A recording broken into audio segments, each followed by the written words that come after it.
Ever since the Ransom Church began, we've been clear about what God has called us to do. We're called to set captives free.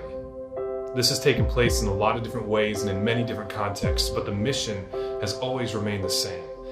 It's been amazing to watch as God's plan for this church has unfolded in countless hearts and lives. But there's a danger in being a part of something big. See, our tendency as humans is to try to preserve it or program it as if that were possible. But what's even more dangerous is when we start to think that we can control it. Pastor Phil Tagg recently preached a message where he said that there comes a point in our faith where God either becomes everything or he becomes nothing.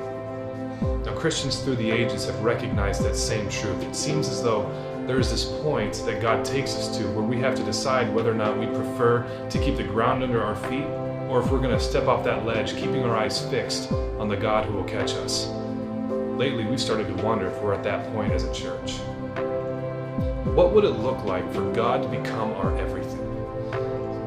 What would it mean for us to remember that worship free, live free, and serve free are more than just a catchy hook, but the very means of finding abundant life in Christ?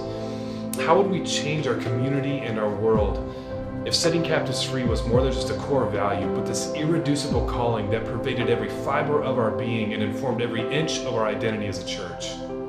So this fall, we're going to challenge ourselves with those questions. We're going to ask ourselves what it would look like to be a church that gave it all over to God. We're going to ask ourselves what it looks like to be a church that seeks His kingdom first and not our own. We're going to ask ourselves what it means to bear a cross in the 21st century. And we hope that you'll join us, because by the end, we're going to be all in.